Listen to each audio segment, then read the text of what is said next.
Death. For many, it is a concept to be feared, to be respected.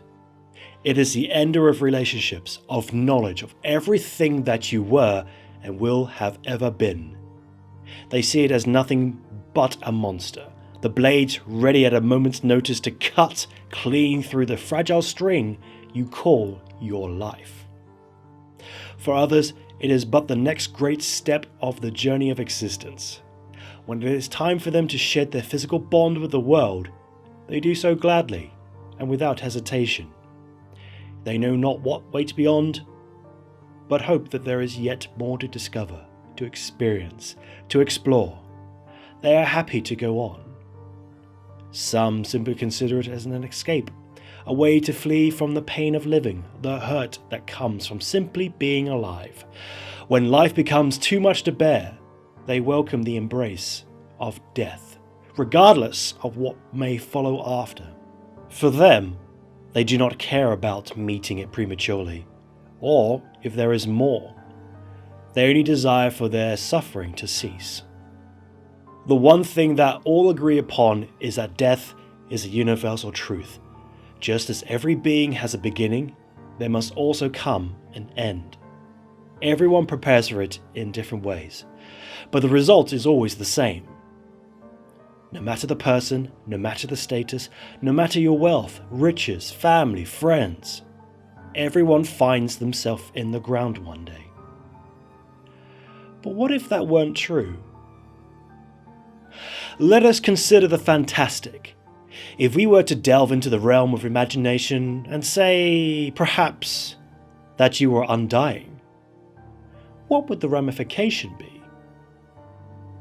Well, there are two aspects to consider: physical and mental. Let us assume for a moment that even if you weren't to die, your body would still be susceptible to aging, to disease, to lacerations.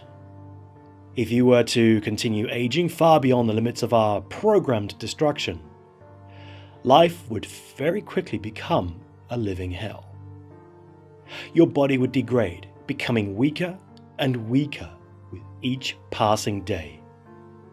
Eventually, if it hadn't happened already, you'd no longer be able to walk, as your muscles and bones would have become far too fragile to support your weight. Soon, you won't be able to move at all, lest you tear your body apart. And once your eyes were used up and dry, the world would turn black to them, as well as the rest of your senses in due time. Imagine a fate such as that. Paralyzed, blind, and deaf to reality, but alive. A mass of disintegrated bone and flesh, maybe no more than a puddle of soupy tissue, but yes, alive. Not so extravagant a thought, is it? Or maybe early on in your eternal life, you found yourself struck down with a disease of some kind. Maybe cancer? Well, many others may have failed to beat it. You wouldn't. However, perhaps you wouldn't quite succeed either.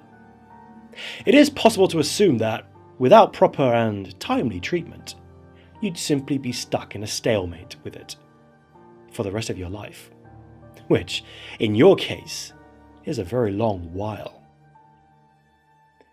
Imagine the pain that others go through in those last few months of their life, where many people are ever eager for their death to arrive, for an end to their suffering, a torture so great it forces people to beg for the sweet release of life, leaving their bodies. But that isn't an available option to you, is it? No, you'd simply be left to your torment as the tumors continually grow, pressing hard against your bones, your nerves, your muscles, enveloping everything inside you. Who knows? Who knows what would happen given enough time? Nobody before you has lived long enough to see. And finally, what if you're wounded? What if you were tortured? If they cut your limbs apart and left you there because they have a guarantee you won't die?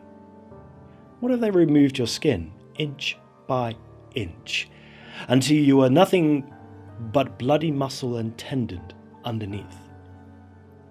Where even the lightest of touches would send cascading waves of pain throughout your vessel, but not kill you. That is what you face on the physical aspects if you were to become invulnerable to death. But now we must move on to the mental consequences.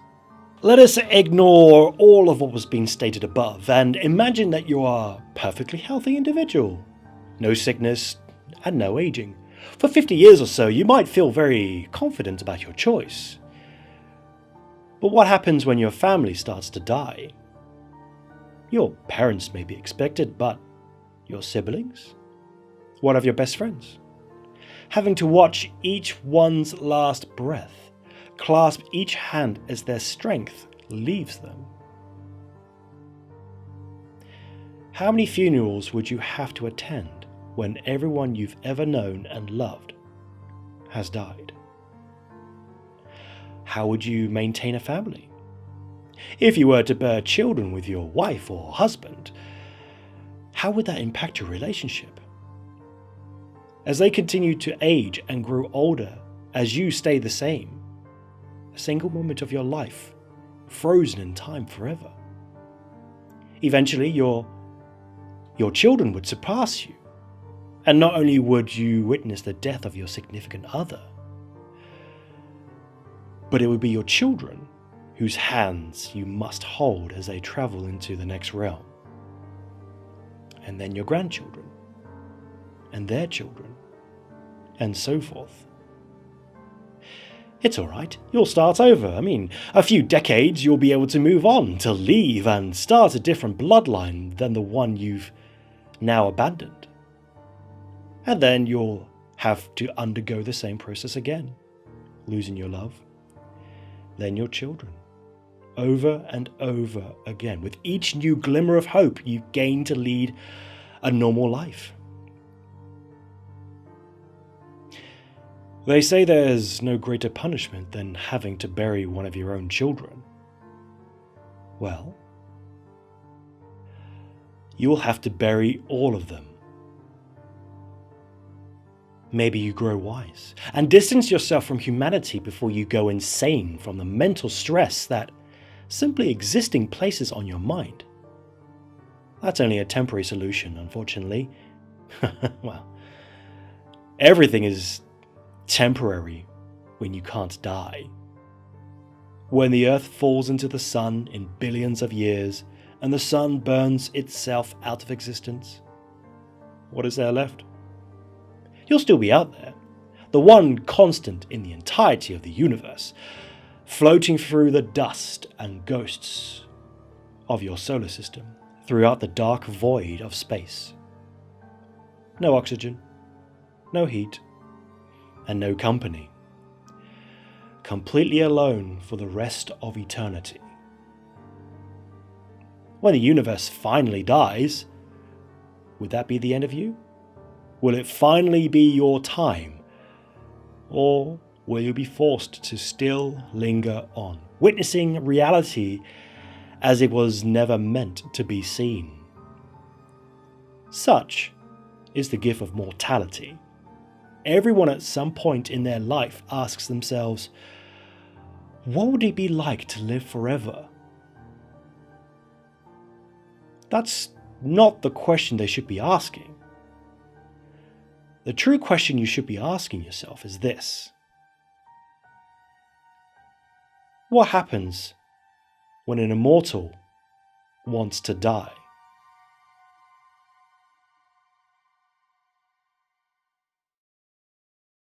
That was The Gift of Mortality by Matteoarts. Details about the author, including links to the story, can be found in the description below. Thank you for watching. Be sure to like this video and to subscribe and hit the notification bell to ensure that you don't miss any of my future videos. It really helps this channel out if you do this. You can also check out links to various things, including the podcast version of Storytime with Grax, in the description section down below. Thanks again for watching, and pleasant dreams.